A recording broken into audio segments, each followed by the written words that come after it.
Bismillahirrahmanirrahim. Assalamualaikum warahmatullahi wabarakatuh. Ladies and gentlemen, distinguished guests, welcome, and we meet again in the lecturing on history of the new order and reform in Indonesia. In this opportunity, I will explain in general about one of the important events that initiated the birth of the new order government, namely the GTTS, or Movement of the 30 September in 1965, and other events that followed, until 1968, in which President Sukarno officially resigned from his position as President of the Republic of Indonesia, and when General Suharto rose to become the new President of Indonesia.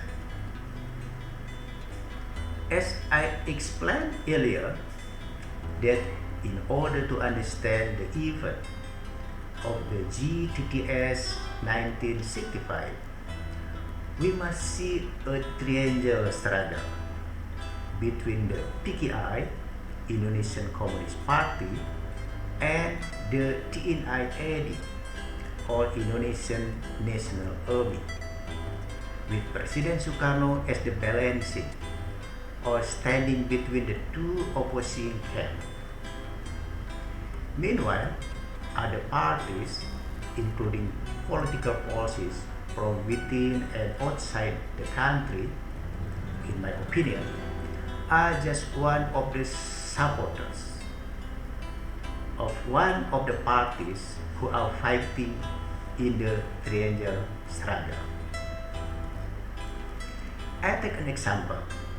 Islamic political parties in Indonesia clearly support the TNI-AD struggle, or some are sympathetic to President Sukarno. Meanwhile, the left political parties in Indonesia clearly supported the PKI. Likewise, with foreign powers from abroad, for example, the United States of America or Britain clearly supported the TNI-AD, when the People's Republic of China or perhaps the Soviet Union clearly supported the PKI.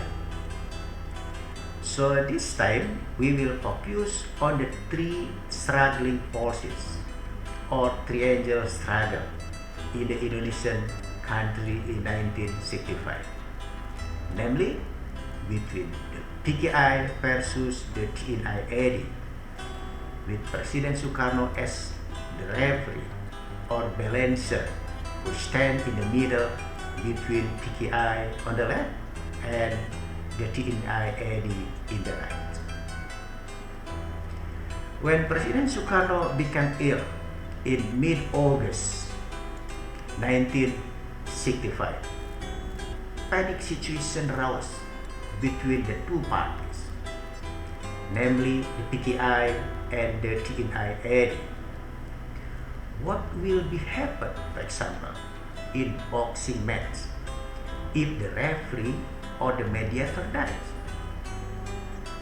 Meanwhile, in the ordinary people or community members, there were rumors that there would be Baratayuda or all-out war between the family members who were competing in politics in Indonesia in 1965, and will be emerging of Ratu Adil or Justice King or new leader in Indonesia. A shocking incident occurred on the evening of the September 30, 1965, and in the morning of October 1, 1965, when a group of soldiers led by Lieutenant Colonel Untung, commander of Cakra Birawa, or the Presidential Guard, kidnapped and killed the TNI-AD general. Among the generals who wanted to be kidnapped, it turned out that General Abdul Haris Nasution succeeded to escape. When Lieutenant General Suharto, as commander of the Coast Guard, OB Strategic Command, is not included in the list of generals who want to be kidnapped. The killing of the 6 high-ranking officials and 1 middle-ranking official of the Indonesian army shocked many people. For the first time in the modern Indonesian history, even world history, 6 generals were killed in one night. For the TNI such cruel acts must have been designed and carried out by the PKI leadership for the following reason. Firstly, Lieutenant Colonel Untung was an army officer with leftist ideology. Secondly, Sam Kamaruzaman, chairman of the PKI Special Bureau, was the mastermind of the September 30 movement. Thirdly, DN Aidit, as PKI chairman, was at the Halim, a place where the conspirators of the G30S 1965 movement were based or located. And fourthly, PKI youth organization and PKI other newspapers supported the activities of the G30S 1965 movement. Because of that, the TNI immediately named the movement as the G30S/PKI in 1965. Ladies and gentlemen, distinguished guests, after the G30S 1965 movement, and even more so for the discovery of the bodies of the general and their burial at the Kalibata Heroes Cemetery in Jakarta, then the pursuit, arresting, and murder of the PKI members or those accused of being PKI soon took place. In this context, the role of the TNI newspaper, namely Berita Yuda, World News, and Angkatan Bersenjata, the Armed Force News, was very important in provoking the masses to eradicate the PKI. The role of Muslim, with the assistance of the TNI, was also very important in destroying the PKI and its political branch, because they were motivated by the problem of previous conflicts between Muslim and the PKI members pertaining the land of agriculture or the plantation land and the implementation of the agrarian law in Indonesia, which is detrimental to Muslim economically and politically. It is interesting to note here that the PKI leadership did not react and respond systematically when it was attacked by the Muslim, the TNI, and other anti-PKI parties. Then, the process of large-scale arresting and killing took place against PKI members or who were accused of being PKI.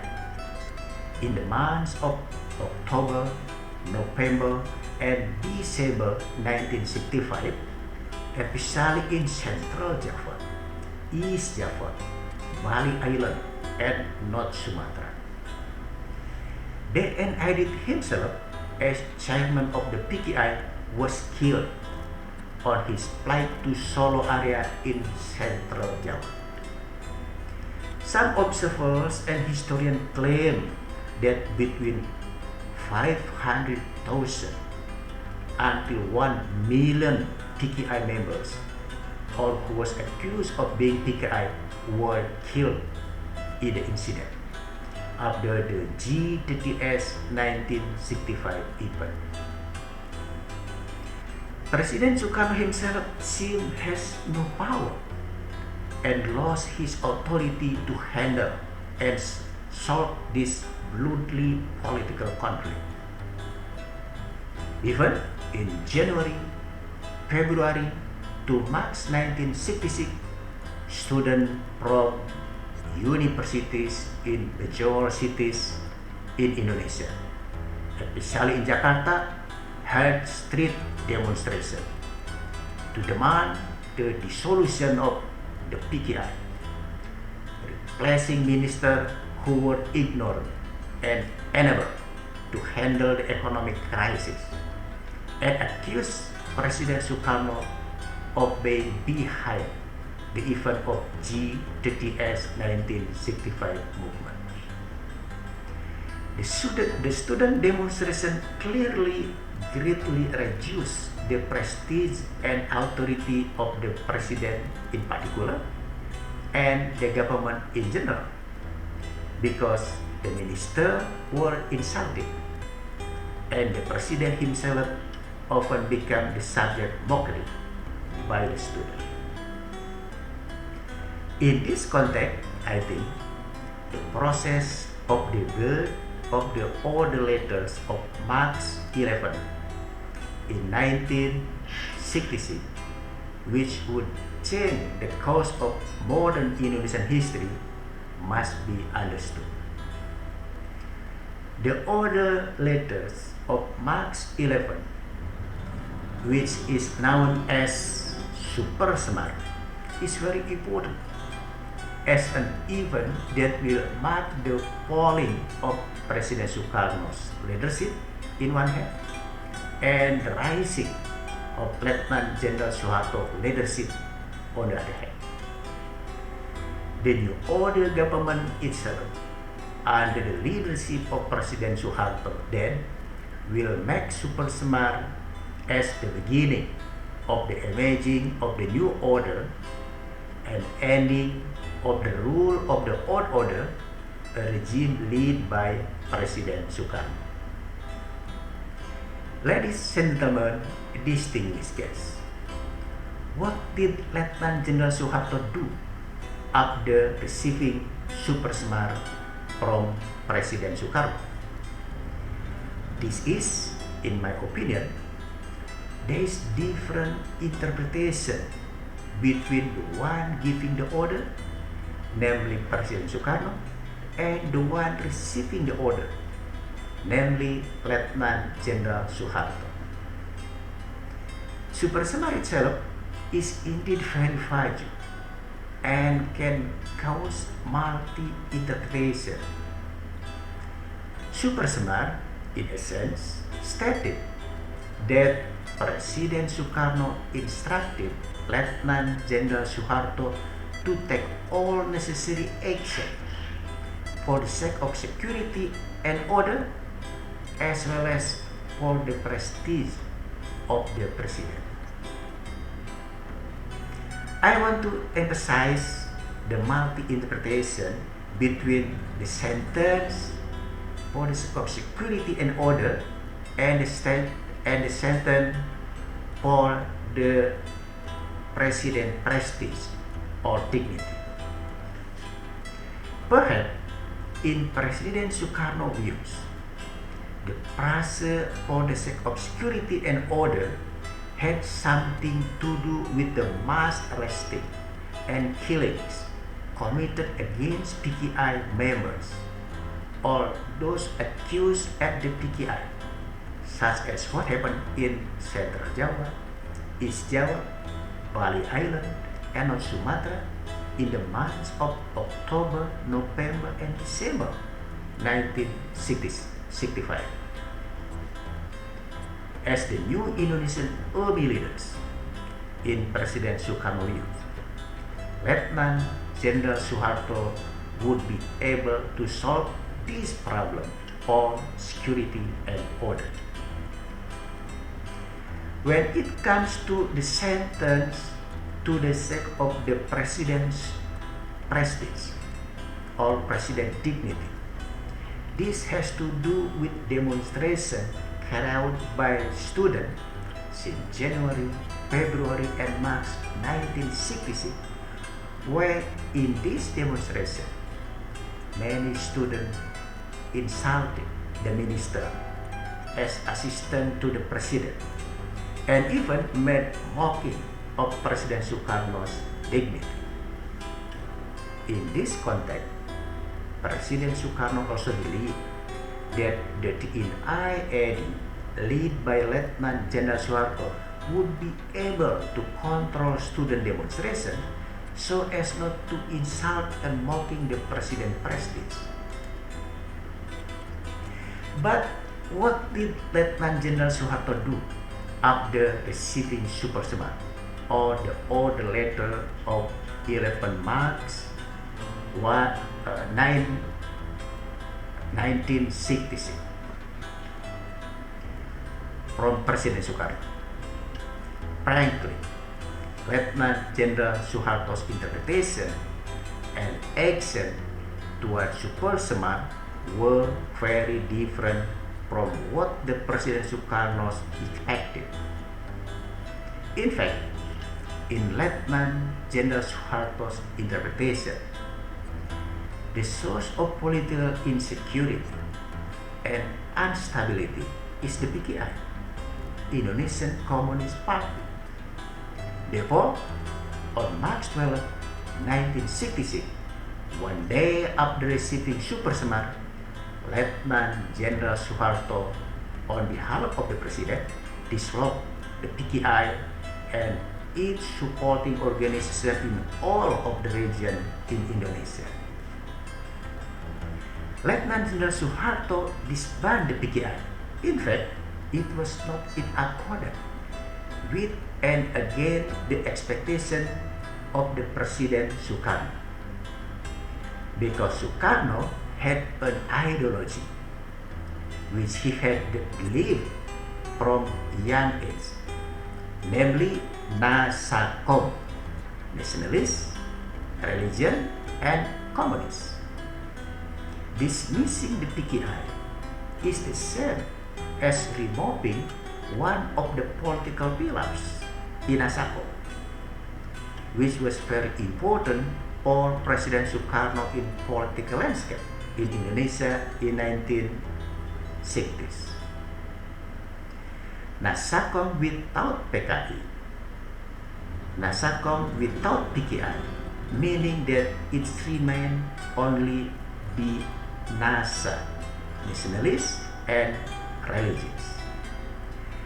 Nasa is different from Nasakom. NASA can also be synonymous with the name of the United States Space Shuttle Agency, namely National Aeronautic and Space Administration. Next, there are also different interpretations of the sentence for the sake of the President's prestige. In Lieutenant General Suharto interpretation, the President Sukarno's prestige was damaged because many ministers and high-ranking state officials were incompetent and indicated that they were involved or supported the G30S 1965/PKI. Therefore, after receiving Super Semar, Lieutenant General Suharto arrested ministers and high-ranking state officials deemed incompetent, corrupt, and indicated to support the G30S 1965/PKI. Many of the ministers or high officials who were arrested were figures close to or favorite of the President Sukarno, such as Subandrio as Minister of Foreign Affairs, Yusuf Mudadala as Director of Indonesian Bank, Hairul Saleh as Chairman of the MPRS, the Professional People Consultative Assembly, and others. The minister and high state officials who were arrested were then submitted to the Mahmiluk Extraordinary Military Court to stand trial, and the court process also embarrassed the president a lot or reduced the president's prestige. For example, the judge asked a question: what do you know about the G30S 1965/PKI movement? Why are you doing corruption? Why did you marry again and have many mistresses or concubines? And the minister answer were, of course, based on the direction of the president or following the habit and lifestyle of the President Sukarno. The ministers and high state officials who were arrested were later replaced by figures who were anti-PKI and in line with political interests of the TNI AD. Like the Minister of Foreign Affairs, Adam Malik, a figure who, although from the left Murba political parties, will be very hostile and anti-PKI. Meanwhile, Hairul Saleh position as chairman of the MPRS, Professional People Consultative Assembly, which gave President Sukarno many great titles, including considering Sukarno as president for life, is now replaced by General Abdul Haris Nasution, figure who succeeded to escape and survive from kidnapping attempt in the G30S 1965/PKI. When social, economic, and political problems will be handled by Sri Sultan Hamengkubuwono IX, who together with Adam Malik and General Suharto will become triumvirate during the early period of the New Order government.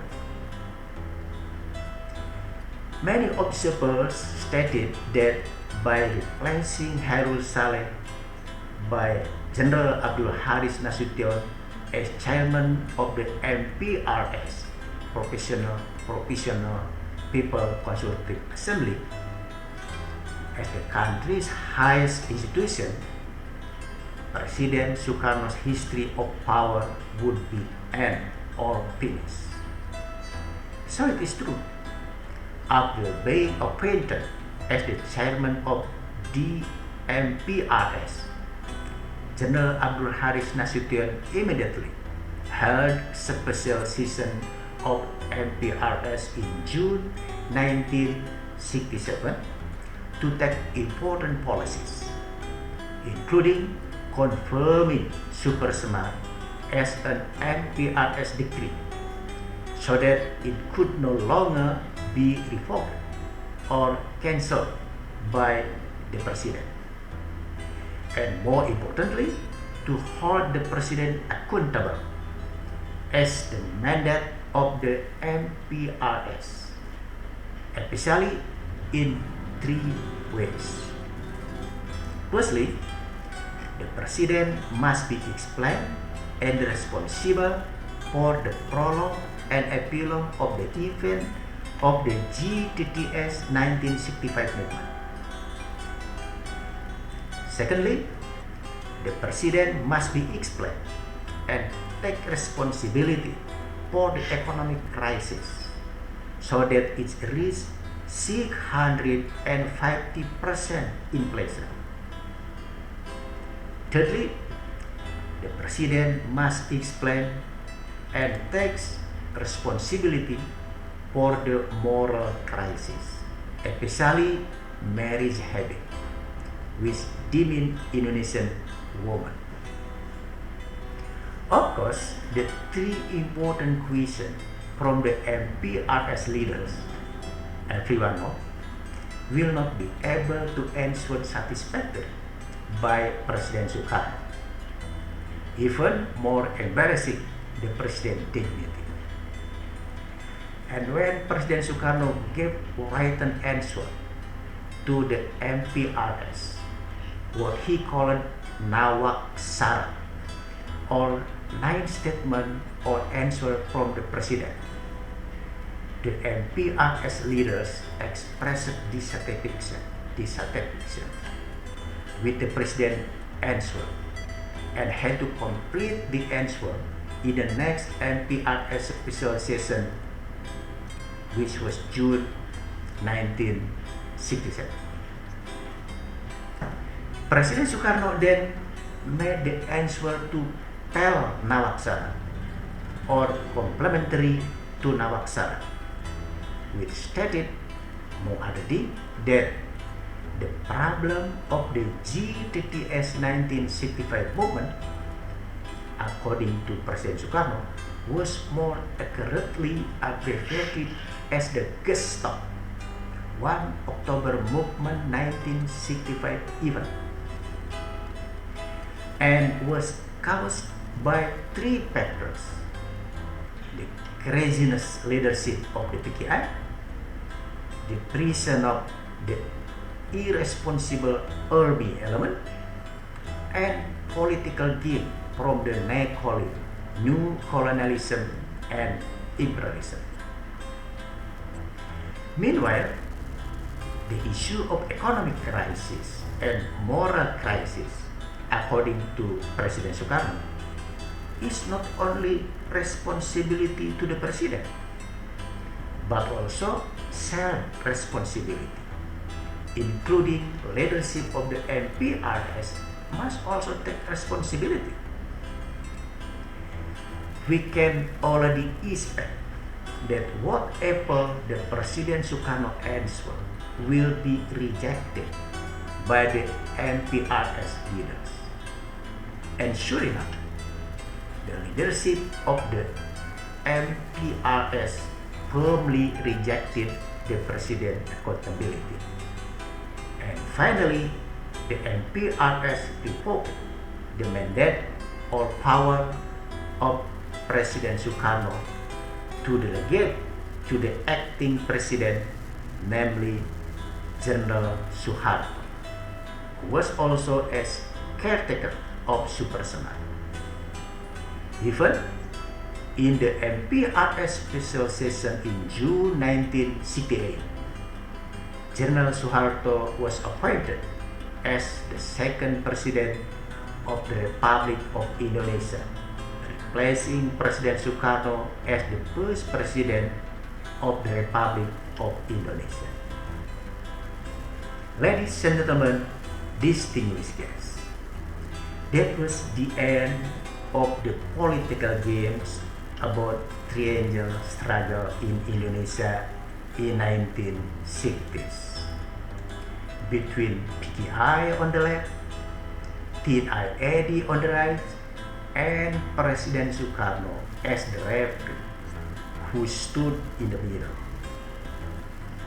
The PKI could be destroyed both physically and politically by the TNI-AD from October, November, and December 1965 until the release of the Super Semar in March 1966. Just in 6 months, the TNI-AD could destroy the PKI as the third largest communist political party in the world, after the Communist Party in the Soviet Union and the Communist Party in People's Republic of China. When to remove President Sukarno, a referee or mediator who was considered to be siding and defending the PKI, the TNI-AD leaders took 3 years. from the G30S 1965 movement to NPRS specialization in 1968. Maybe this has something to do with the style of the TNI-AD leadership, namely General Suharto, smiling general, Javanese figure who behave subtly and politely but can be deadly. General Suharto himself stated in his autobiography that his attitude toward President Sukarno was based on the Javanese philosophy, namely mekul dhuwur mendem jero, which means respecting the president's kindness as high as possible and burying the president's mistake deeply.